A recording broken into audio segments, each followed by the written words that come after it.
So this is gonna be it's definitely gonna be one more longer video titles. Damn, these movies have very long names. So, as for the Best Picture winners, I have seen All Quiet on the Western Front from 1930 and All the King's Men from 1949, which actually that's kind of special because it is the first Best Picture winning film, as far as I'm aware of, that there's actually footage of. Like footage of the film winning Best Picture. So it's kind of special in that way. So, All Quiet on the Western Front. We'll start with that one. So when I do these, I'll do them in order they were released. So yeah, All Quiet on the Western Front. Pretty great World War One film because this is 1930s, pre World War Two. Um, Definitely portrays really real characters. The effects are actually really good for 1930. I was quite surprised. Most of the writing is pretty great. I mean, some of it's kind of cheesy and a little bit stupid. Um, Overall, really, really well made film. Third film to win Best Picture, so that makes it the oldest film I've ever seen, which I guess is an achievement into all of itself.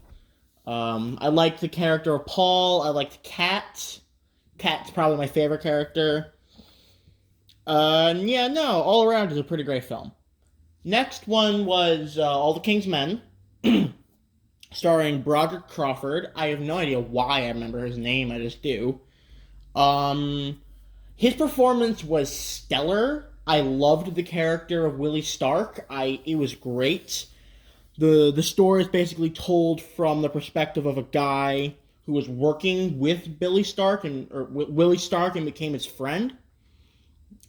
And it's about Willie Stark, this honest man who gets into politics, runs for governor, loses the first time, 4 years later gains all of this support, and then becomes governor a second time, and how it just slowly corrupts him, and he used to be all for his family, but now he could really care less, only uses them when he needs them.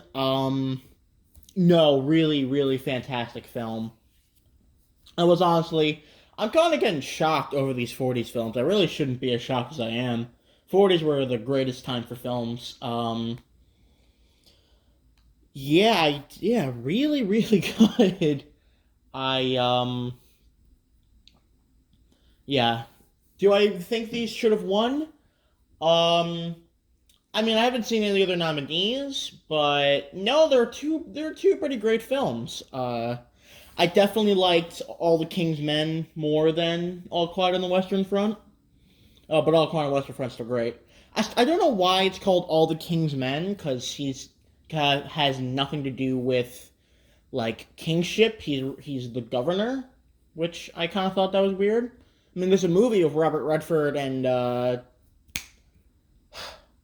his Dustin Hoffman from 1976 called All the President's Men, and I feel as though that title would have fit this movie better.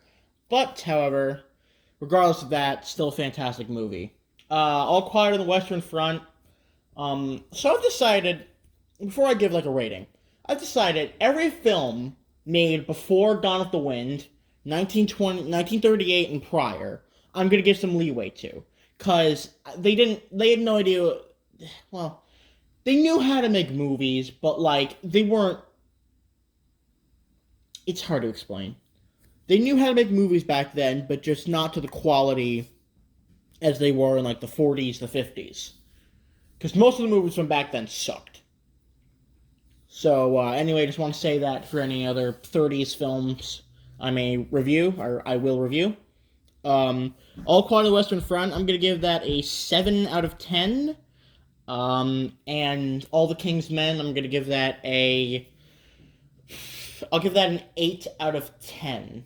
That should be all for today. I decided that I'm going to do this like 2 films a time, so I just want to have two, maybe even 3, 4 films a time, because I don't want to just like flood my channel with I watched this. So yeah, that's it.